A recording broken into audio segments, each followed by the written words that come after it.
Good afternoon. Thanks for joining us. We have a year of great opportunities coming up next year, and I look forward to our special session. And here's what I know. We have to be big and we have to be bold this year. The moment calls for boldness, and it calls for action that is at a scale commensurate with the challenges we face. We simply have to recognize this. Our state is faced with multiple crises, and we have to respond to these this next year. Timidity will not cut it. We need urgent action. Accordingly, I'm proposing a budget that will respond to these multiple crises with the vigor and resolution and diligence that is called for. And I look forward to discussing that budget today with you. I want to start by saying that we need to build upon the work that we have already done on some of these. We know we have a homelessness crisis. We have taken action on that, but we know that it continues to haunt us. So I'm proposing an additional $815 million to obtain safe, secure, and hygienic housing for Washingtonians. We have a salmon crisis. They are on the verge of extinction. And that's why I'm proposing an additional $187 million to save our salmon and our orcas. We have a climate crisis. So I'm putting forward $626 million in investment that can help grow our clean energy economy and face this crisis that is burning our forests, flooding our fields and our houses, and preventing our children from enjoying this beautiful state the way they're entitled to do. Now, some would say, and sometimes it's been true, that people have looked at supplemental budget years as quiet months in Olympia. It cannot be quiet months this year in Olympia, because we just do not have the luxury of inaction or passivity this year. It may be a short session, but it is a long list of crises that requires us to act with urgency. And my budget proposal will help us address some of the ways the COVID pandemic has harmed our state, and we'll be doing that by harnessing the power of Washington State's strong economy. We have already recovered more than 3/4 of the jobs that we lost during the COVID pandemic, and our state revenue projections have grown steadily even during the pandemic. Our final two-year budget that passed the legislature early this year has vital public health investments, and it helps families, schools, and communities across this state. And we need to build upon that work. Over time, the pandemic has also exposed chronic problems in our state of poverty and injustice. One example is how many people from all backgrounds in our region have experienced poverty. In 2017, therefore, I created our Poverty Reduction Group to develop a 10-year strategic plan to reduce poverty in our state. That group prioritized expertise and potential investments to reduce poverty, and the recommendations have informed many of the investment decisions that I proposed to the legislature in this budget. So I'm putting forward a package that will help nearly 1.7 million Washingtonians who can use a hand, who are struggling to make ends meet. My supplemental budget puts $248 million in state and federal funds toward poverty reduction. This package will help people find employment and empower folks to build assets and wealth.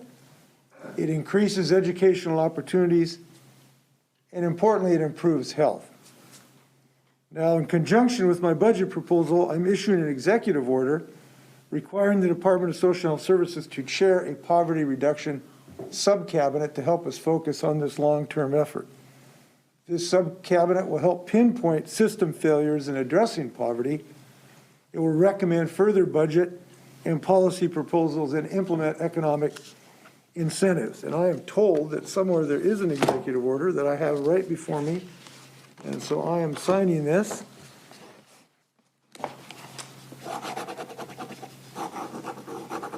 with a flourish, because we can do better in the state of Washington for our citizens. Now, we know another great impact of COVID has been in our kids, our students, and our schools. We've had loss of opportunities. We've had mental health challenges for our students. Our educators have been working really hard and doing everything they can to deal with these challenges. On top of that, when fewer students have attended school, which has happened, less state money has been allocated to districts. This is stressing our school districts, and students are struggling in different ways as well. So to help make sure that students and educators have what they need, I propose reinvesting $900 million of these funds to help school districts with their students' needs. About $746 million of that would go to school districts to increase learning opportunities. Under this proposal, local districts will have flexibility of these funds. School leaders and community members can use these funds for creative and innovative ways to help address what the kids have suffered during this COVID pandemic. This is going to help students in the opportunity gap, which has been exacerbated by the pandemic. We're glad that schools are open, but the impact of closures linger. And these funds will help innovative ways to help students recover from that difficult time. Now, here's something else it does that I think is really important. We are asking legislatures to appropriate $184 million toward more social and emotional supports in schools by increasing the number of school counselors, nurses, social workers in elementary, middle, and high schools, and importantly, psychologists to deal with the mental health crisis that now has affected so many of our young people. This will be key in helping our children through this mental health crisis or behavioral health issues, both of which have been compounded by this pandemic. We also provide an additional $13 million for safety net support for students with disabilities. Now, particularly hard hit during this period of time have been some of our children who are in our foster care system. Many of our state's youth need help right now because of mental health, and a number of them are in foster care.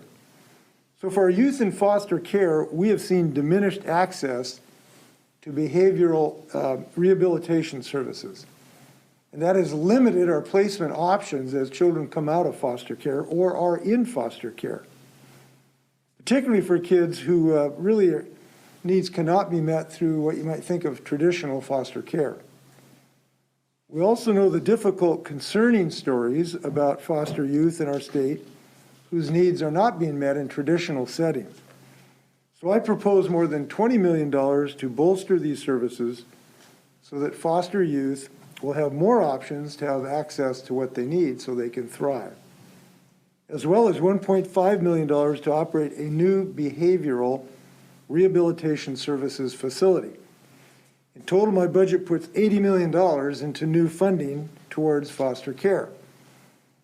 Our budget also pays providers for housing and supporting foster youth with complex needs, increases rates for family time visitation providers, and increases the rate for combined in-home services. We'll also increase support for young adults exiting extended foster care by investing more than $10 million in continued monthly stipends. This budget also invests in strategies to identify gaps in services and ways to provide economic stability for young adults as they transition to independence. We also increase grants to community organizations helping youth exiting systems of care, including foster care, juvenile rehabilitation and detention, and inpatient behavioral health facilities by $2 million. I particularly appreciate Trudy's advocacy to help these kids transition to a better life, frankly. Now, we also want to help people who have, because of chronic inequity in our society, have been economically suffering. So our budget would create a $125 million community reinvestment grant program at the Department of Commerce. This is for programs in Washington communities affected by severe economic and social disparities.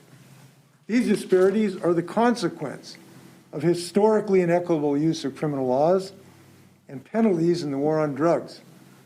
The Department of Commerce would lead this program to help people back from the inequities created in the past through supports for loans and grants to assist businesses and first-time homebuyers.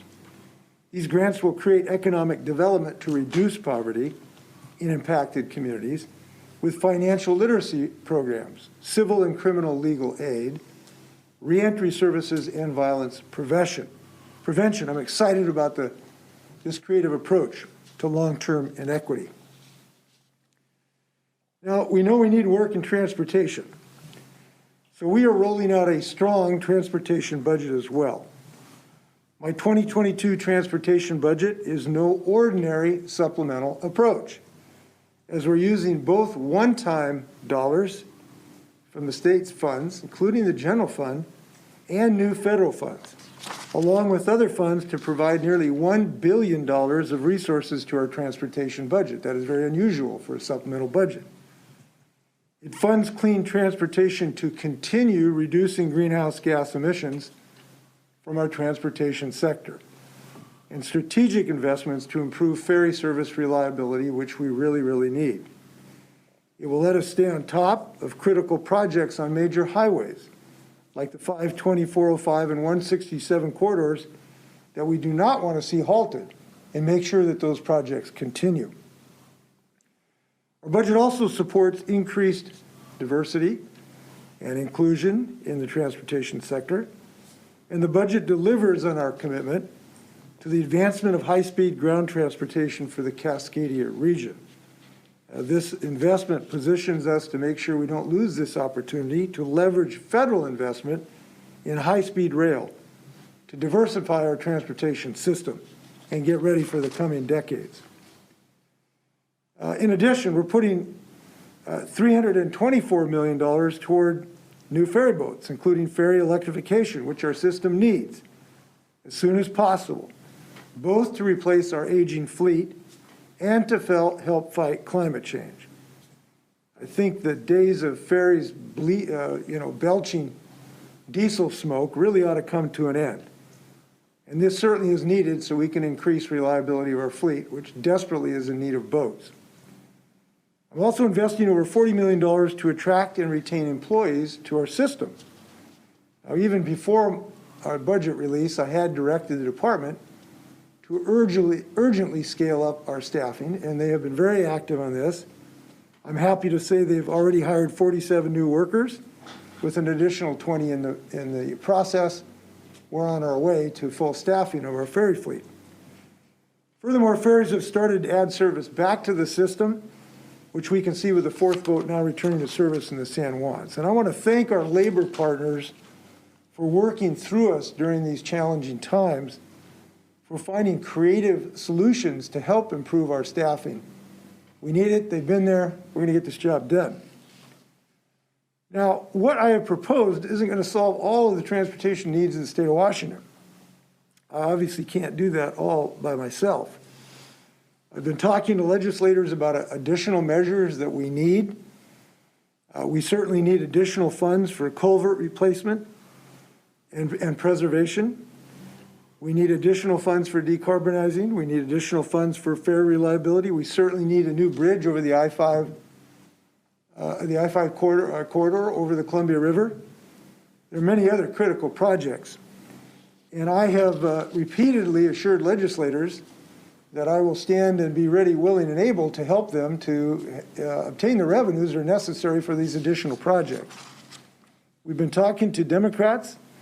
My office has been talking to Republicans about the interim proposals, and I've been asked to give them time and space to come up with such a program, and we hope that they can do that in this session. Obviously, a bipartisan approach will be necessary to get this done, and I encourage their continuing work. I'm really excited about our new transportation chair in the Senate. I've already spoken to him. I think that he is going to continue some great work looking for alternatives. So I'm looking forward to their continued work. We hope it can produce an additional measure this session. Now I want to, if I can, talk about not only responding to the urgent needs of the state, but also doing this on a sustainable basis. I think we have to recognize that in addition to these urgent crises, we also have good fortune from a revenue standpoint, but it's most of this is one-time events. So we have to be thinking and realizing this is a one-time situation with the excess revenues that the state has at the moment. So we wanted to make sure that we have a sustainable budget, and we have produced one. And the way we've done this is I'm proposing to put over $600 million back into the rainy day fund, in addition to the $574 million required by the current year budget. In other words, this is money that will not be spent. It'll go back into the rainy day fund to make sure that we cushion the state against further blows that the state may experience in the years to come. Now, that's more than $1 billion we are responsibly budgeting to build up reserves and not spend it. So over the next 4 years, the state's reserves under my budget will return to pre-pandemic levels. The state's total reserves are projected to be more than $2.5 billion at the end of the current biennium and $2.8 billion at the end of the next biennium. I think this is a responsible thing to do to get us back to a position where we can not have roller coaster budgets because of untoward events. So these are some of our proposals. I know there are hundreds and thousands, but these are the ones that I think respond to the most urgent needs of the state of Washington, and I look forward to working with the legislators on all of them. With that, you may fire when ready. Gridley. So, Governor, I know you said there was a concern about sustainable budgets and this one-time money, but state revenues have been consistently strong over the last few forecasts. As you know, Republican lawmakers in both chambers have been calling for some kind of tax cut, property tax or sales tax, especially given current inflation rates. So why not include that in this budget? Well, it's a simple fact. The need for expenditures are going to go on, but the revenues are going to go away. And folks who get stars in their eyes and think that this revenues continue to come pouring in is totally unrealistic. We know that we will continue to need dollars for educational funding. We know that we just got our nose above water on McCleary, and to go back and pull the rug out from under the financial system, which allows us to meet McCleary, I think is something we should be concerned about. I think that would be beguiling to think that we can do something that would permanently reduce the ability to service the needs of Washingtonians. We certainly need, the homelessness problem will continue for some period of time.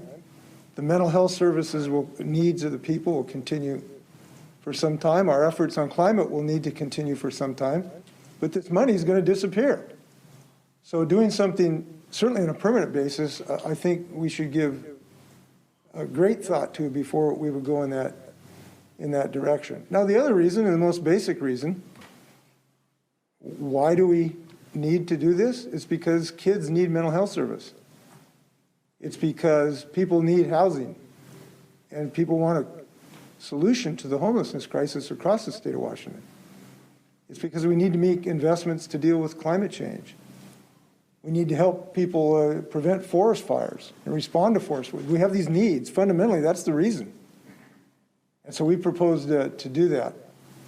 Now, as far as our taxes, I want to show you a chart here, too, when we talk about taxes, just to put any discussion of taxes in context.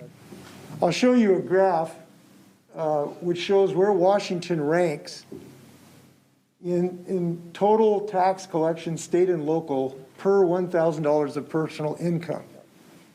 So this is a chart to show where Washington ranks relative to other states. And in fact, we're just dead in the middle. We're 24th state as far as per capita, per $1,000 taxation. We're in the middle. This is not some extraordinarily high tax state. And we managed to do with that some really good things, including having a great college system and the best college scholarship program in the state. And now we're doing some necessary things as well. But that is the reality. Now, The first of three that are gonna come out, this House and Senate will both release their own budget proposals. If lawmakers ultimately do incorporate some sort of tax cut into their budgets, would you sign that? I can't answer the question. It depends on the circumstances that then existed. If we got additional revenues that came in over the transom the next 2 or 3 months, that certainly would be of interest to me. So I don't issue veto threats on the first day I've issued my budget, but I do believe the things we have proposed respond responsibly to the crises we have. And I'm not sure in the middle of a pandemic, in the middle of a mental health crisis, in the middle of a homelessness crisis, in the middle of an educational crisis caused by our kids' learning loss during COVID, that's really the right moment to really be doing big tax cuts. That's my current thinking. Governor, does your budget take into account the potentiality that the State Supreme Court of the voters might strike down the capital gains taxes on the books? No, I don't. I mean, it's on the books, it's law, and we don't take that into consideration. I'm glad it is law. It has put the burden of additional services or the need to support those on those who can most afford it. And it rights just a little bit the gross inequity of our tax system that has been unfair to working people. So I am fully supportive of it. And I am hopeful that the Supreme Court will uphold it. Governor, I understand that there's money in your budget to study at least or look at possible mainland locations for the Special Commitment Center on McNeil Island. Can you speak to the thinking behind that? What's motivating that? Well, first of all, what I want to say is we have made no decisions about McNeil Island, but it is clear that the expenses of maintaining that facility per person who resides there is just going through the roof. And the numbers of people who are there is going down, but the costs are going up dramatically. I do think it's appropriate to give some thought to see if there's some alternative that can be both meet our constitutional requirements and save the taxpayers' dollars. And so we're going to start at least looking at some options. Just briefly, could you speak to the potential public safety concerns folks might have about having that on the mainland? How do you think this can be done safely? Well, because it isn't done safely in many of our facilities across the state of Washington. We operate, I wish I had the number of correctional facilities, and they're being operated safely for the residents. And a lot of the residents work at these facilities, and we've been successful having safety for communities. That's the best evidence. That is not to say that if there is some siting decision years down the pike, the community members won't have legitimate questions to ask and require of the state that they would offer safety to these facilities. But in most of the circumstances where we have tried to site these institutions, we've been successful, and because we've shown that they're safe. That's not to say there's not concerns. When anytime you bring change, there's always concerns. Can I ask about the Omicron variant? You bet. Are you concerned about it? Do you think with it running wild the way it is that you're going to need your emergency powers to further roll back some of the economy, clamp down on restaurants and businesses again? And if you don't need your emergency powers for this, is it time to end the emergency and allow the legislature to join you in that? Well, the legislature is joined with me in the battle. They confirmed, I think it was 21 of my emergency rules last session. They have not acted to reverse a single one of my orders because they know they have incredibly high support of the Washington people. They've also been confirmed 42 times by our judicial system. I've been sued 42 times and won 42 times. So I think they have been involved. I continue to talk to them about ideas. And so I think that we are going to continue to work together in the way that we have been. As far as additional measures, I don't see any additional measures that are being contemplated in any way for removing business activity. But as I've said 1,000 times, one can never eliminate any possibility when it comes to COVID. But the good news is our schools are open, our business is open, we're going to Kraken games, We're going holiday shopping. We're doing virtually everything we want to do, which is really, really good. And I think we should remind ourselves of that. I want to keep it that way.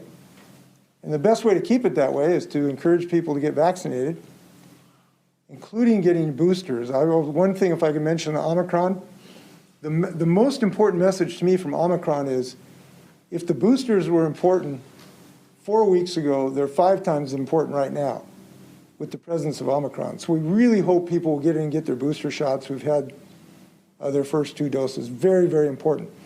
And our mask continues to be very effective. As I've said now a few times, we have saved probably 17,000 lives that we would have lost in the state of Washington if we were not doing things like wearing masks and getting vaccinated. So in the Omicron onslaught, we got to wear these masks. Governor, you're supportive of boosters. Will you add boosters to the vaccine mandate for state employees or healthcare workers? Is that something that's being explored? Well, it could happen. We are waiting for some CDC guidance about what they consider, quote, fully vaccinated. So we've been waiting for some guidance from them. So we've not made any final decisions on that regard. Governor, back on the If I may, if I just talk about Omicron just a little bit more, though. This has been very difficult for people for 2 years on this roller coaster with these variants. And I really understand that. But there is something currently on this part of the roller coaster which is really dangerous, and that is this variant, I think it's very clear, is extremely transmittable. The transmission rates that various countries, and even our state are now experiencing, are unbelievable. This is like a vertical curve. If you look at the graph of how fast this is hitting us, it like doubles every couple days. It is unbelievable. It makes Delta look like a sluggard. So this means it's going to run through us like a firestorm if we don't continue to stay on top of this. That's why our masks are still important in schools and the like, because it is just the worst transmittable thing we've ever seen, at least when it comes to COVID. So I wanted to let people know about that risk. Now the good news, and there is good news, boosters appear to have substantial effectiveness against it. If you get your booster, you are going to be in better shape on a statistical basis, significantly. Oral antivirals are coming out that we think are going to reduce severe illness significantly. And we want to have as many tests available for people as we can. So we've got a lot of positive things going on here too. But I wanted people to know how dangerous the position we're in at the moment. on the budget, the legislature last session decided not to use all of those federal COVID funds to kind of save some of them, and I believe I was under the impression that you have until 2024 possibly to use them. So could you just explain your decision to go ahead and use that last $1 billion of federal funds and not hold off in case something like Omicron does make it? Well, we are in some sense holding off because we're putting $600 million in the rainy day fund and an additional about $1 billion in our cash reserves. So we are holding off not spending all of our dollars on this budget. We're not spending about $1.6 billion at my count in this regard. But as far as the COVID dollars, we think the urgency is significant. We can use it. We know that we can use it very effectively. So we thought it was appropriate to do so. And we are hopeful that a day will come where we become confident that our hospital systems are not going to be overwhelmed, that we can get the infection rates down to whatever variant exists so they don't threaten our hospitals from being overrun. And when that time comes, we can reform, get back to largely normal activities, including not having to wear masks. But to get to that point, we've got some work to do to get there. Can I ask a quick follow-up on Omicron? If you see the case counts do a vertical spike, but you don't see a corollary increase in hospitalizations, I guess, and/or deaths, are you comfortable letting it sort of go its course without taking additional actions? Or would case counts alone, that vertical spike, be enough for you to say, wait a second, To me, the salient criteria is hospital capacity. what I'm trying to articulate is, I don't think the goal at the moment is to eradicate COVID from the planet Earth. We did that with smallpox. I think it's unlikely with COVID, at least in the foreseeable future. Our goal ought to be to get down the transmission rate and get up the oral antivirals and all the other medical systems we have to prevent the hospitals from being overwhelmed. That, I think, should be the criteria. If we can get to that point, it becomes more like a flu situation, where we get a flu shot, and the hospitals are not overwhelmed. We still are losing people due to the flu. And I hope that we can get to that status where we can not have mandates, I hope, and be in a position not to be losing a lot of Washingtonians' lives. So that's what I think the goal ought to be. And this week, the Washington Hospital Association said they've got a lot of people in hospital beds that are ready to discharge. Yes. They mentioned that I think is it New Jersey or New York actually deployed the National Guard in nursing homes to help deal with staffing issues. Is there anything like that being considered to clear those hospital beds out in advance of whatever Omicron occurs? Yes, that's what we're doing. In my budget, we have dollars to increase long-term care facility capacity so we can move people out of hospitals into long-term care. It's an increase in a rate, so long-term care can induce more people to come in. We also have help for training dollars to get more nurses, because we have a nursing shortage. So we What have, about in the short term? I'm sorry? What about in the short term, in the immediate short term? Well, as soon as we get this money out the door, the long-term care people know I'm going to have a better budget. I can start hiring more people and increasing my capacity. That's as fast as we can. Guard deployment for the next Not at the moment. There's nothing at the moment under consideration. Now, could there be at some point? Yes. Yes, if we get to the place where people are out in the parking lot when they can't breathe, yes, there are some possibilities of that. Other questions? I don't think we have anybody on the phone. Anybody? Going once, going twice? Given the situation, this is a child protective service question, having to do with the search for a little girl down at Oakley. What are your thoughts on that? And do you feel confident CPS has acted appropriately in her case? Well, my thoughts are, obviously, our hearts are just, broken about the concern about this young person.